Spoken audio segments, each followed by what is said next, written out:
First of all congratulations for सीखो।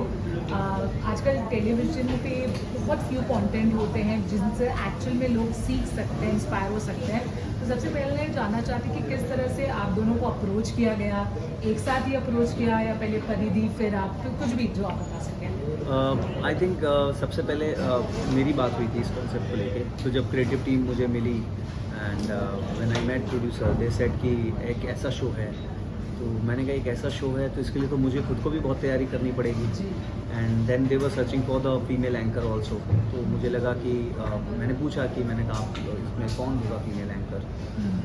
तो उन्होंने बहुत क्लियरली बोले इसमें ना टिपिकल फीमेल एंकर के नाम पे हमारी इंडस्ट्री में थोड़ा सा ग्लैमर को ले लिया जाता है कि एक एंकर ऐसे हो जो फुल ऑफ ग्लैमर हो और एंटरटेन कर पाए। ये शो अलग था, इसमें ना ग्लैमर की ज़रूरत थी ना एंटरटेनमेंट की ज़रूरत थी। यहाँ ज़रूरत थी कि आप में खुद कितनी समझदारी है, आपको खुद कितनी नॉलेज है और आप अपनी नॉलेज से जो आज आम जनता जानना चाहती है। FAQ की अगर बातचीत करूं, जैसे होता है फ्रीक्वेंटली आस्क्ड क्वेश्चन, तो एक अगर स्टूडेंट उस शो को देख रहा होगा तो क्या सवाल उसकी तरफ से उसके मन में आ सकता है जो हम ही पूछ लेंगे बिकॉज हम उनको रिप्रेजेंट कर रहे हैं।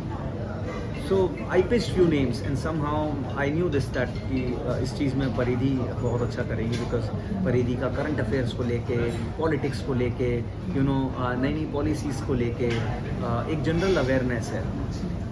बहुत कम लोग होते हैं जो रेगुलर तौर पे न्यूज़ और न्यूज़पेपर से तारुफ रखते हैं, but she is one of them. तो मुझे लगा कि ये एक अच्छा नाम है and finally when we met her लगी गया कि एक्चुअली परिधि से अच्छा इसको कोई नहीं कर पाता।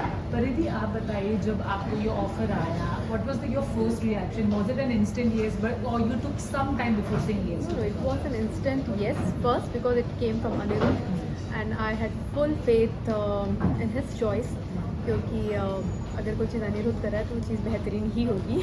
हल्की चीज़ अनिरुद्ध कर नहीं सकता है।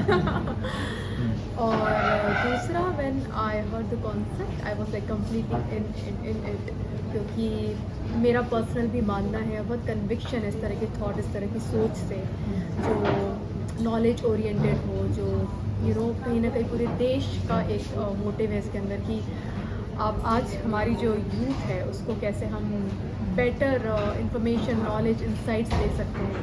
तो लाइक कम्प्लीटली इन इट। ये प्रिपरेशन करना कितना मुश्किल होता है? बिकॉज शूट करना it's a different thing and ऐसे चीज़ को जब आप पोस्ट करते हो it's a very different thing. How much is it challenging और स्मूथ फॉर यू? बहुत बहुत बहुत चैलेंजिंग था बिकॉज अभी हमको एक दिन पहले, 2 दिन पहले पता चलता था कि हमें इन गेस्ट का कंफर्मेशन मिल रहा है। अब वो गेस्ट जो हैं वो किसी भी डिपार्टमेंट से हैं। फॉर एग्जांपल अगर वो फॉरेस्ट डिपार्टमेंट से हैं तो वो एक IFS ऑफिसर होंगे जिनका अपना एक वाइड एक्सपीरियंस है, अपनी चीज़ें होंगी।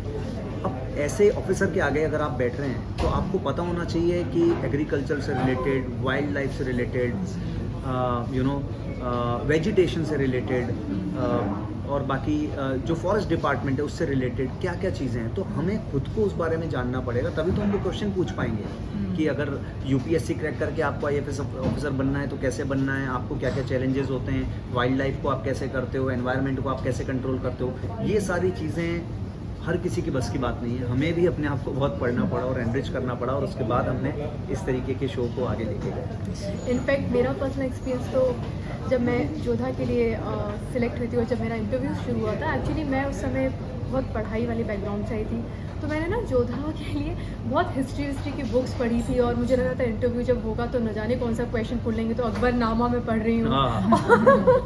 और कई ऐसे लोगों से मिली जहाँ पे you know I just wanted to gain a lot of knowledge about history. I didn't even मैंने जब इनफैक्ट जब इंटरव्यू देना शुरू किया तो they were talking about jewelry, makeup, hair, dress. Nobody is asking about the knowledge, the book which I read.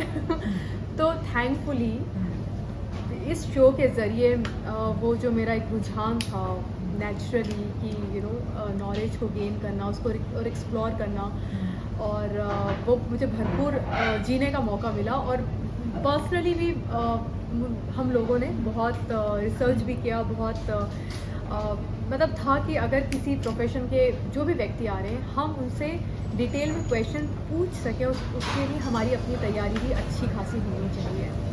आखिरी कुछ सवाल, कौन सा वो एपिसोड था आपने जिन प्रोफेशनल को इंटरव्यू किया, ठीक है, यू वो पीपल वर टेकन अबैक कि आपने उतना एक्सपेक्ट नहीं किया था कि ये प्रोफेशन एक्चुअल में ऐसा है, if you have to pick one episode like you people were surprise?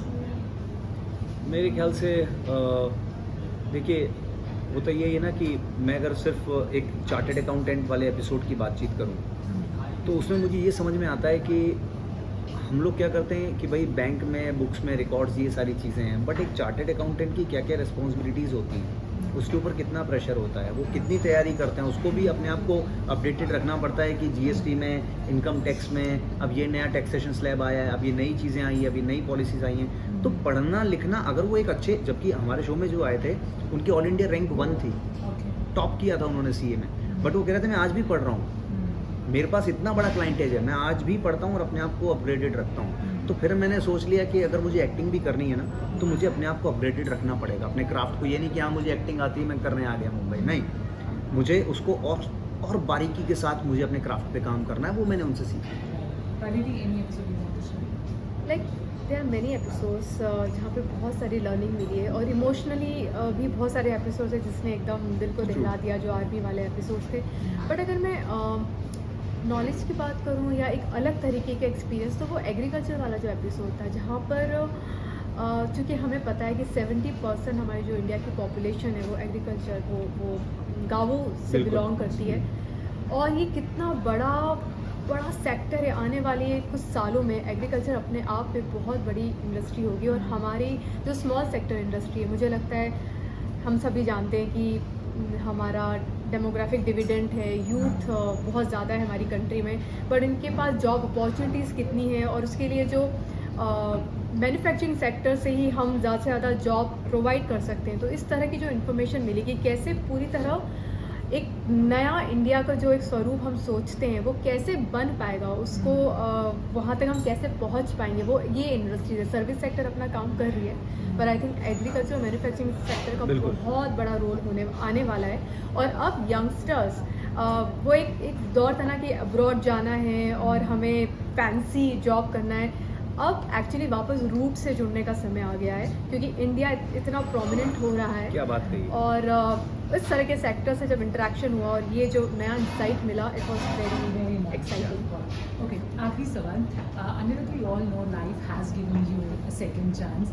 मुझे बताइए, वो फेज तो अब हट गया है, बट आज भी जब आप सोचते हैं, जब हमने पढ़ा था तो we were so taken aback, आपने तो जिया उन पलों को, क्या कुछ सिखा दिया है या फिर क्या सीख आपने ली इस चीज़ से? आई एम श्योर इम्पैक्ट तो हुआ ही है। बहुत मैं खुद एक इंसान के तौर पे भी मैं बहुत बदल गया हूँ, मेरा थॉट प्रोसेस बदल गया है। इनफैक्ट जब हम लोग डॉक्टर वाला एपिसोड कर रहे थे, MBBS में कैसे अपना करियर बनाया जाए, डॉक्टर कैसे बना जाए, या फिर नर्सिंग स्टाफ वाला, मैं एक अलग जोन में था, क्योंकि मैंने वो सब बहुत नज़दीक से देखा है। या फिर जिसके भी घर में कोई सफरिंग हुई है तो उसने उस कंट्रीब्यूशन को, उस चीज़ को देखा है, क्योंकि उस समय भगवान से पहले आपके सामने डॉक्टर होता है। तो मैं इस शो के संदर्भ में अगर बातचीत करूं तो हमने बहुत कुछ सीखा है, चीज़ों से भी हम देखते हैं, सीखते हैं, और लाइफ है इसमें तो मैं कहता हूं कि सफ़र भी करना है और SUFFER सफ़र भी करना है, वो हम सभी लोग कर रहे हैं, बट उससे सीखते जाएं।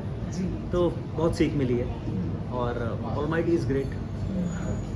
आई थिंक अनिरुद्ध ने बहुत आसानी से बात कह दी, but some of his experiences what he shared, मतलब दिल दहलाने वाले एक्सपीरियंस थे वो, और जिस दौर से ये गुजरे और आज यहाँ स्वस्थ बैठे हैं, गॉड ब्लेसिंग, बट वो बाकी में बहुत, मेरे ख्याल से इनका विल पावर इतना स्ट्रॉन्ग है, और डॉक्टर का जो सपोर्ट था उस वजह से बहुत बड़ी बात है वो। चलिए, wishing you all the best for this show. Anything you want to say to your fans, क्योंकि आप दोनों जब भी किसी प्रोजेक्ट में काम करते हो, आप लोगों की एक्सपेक्टेशन बढ़ जाती है कि कुछ अच्छा तो होगा, तो क्या बोलना चाहते हैं अपने फैंस को? देखिए, आप लोग ऐसे ही प्यार देते रहिए, थैंक यू सो मच। जो जितना जैसे भी हूँ सब आप लोगों की वजह से हूँ, और आगे भी जीवन में मुझे लगता है कि ऐसे ही आप लोग और प्यार हम लोगों को अपने शो से मोटिवेशन दे रहे हैं, बट हम लोगों को मोटिवेशन आपसे मिलता है। So thank you so much everyone, and thanks for being there, much love, thank you so much.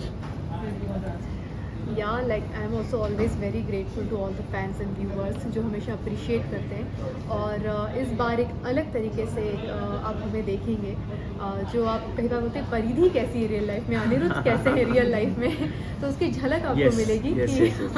हम एक्चुअल में कैसे हैं। तो ज़रूर शो को फॉलो कीजिए और अपने आप को भी एनरिच कीजिए इस शो से। Thank thank you you so much guys and wishing you all the best.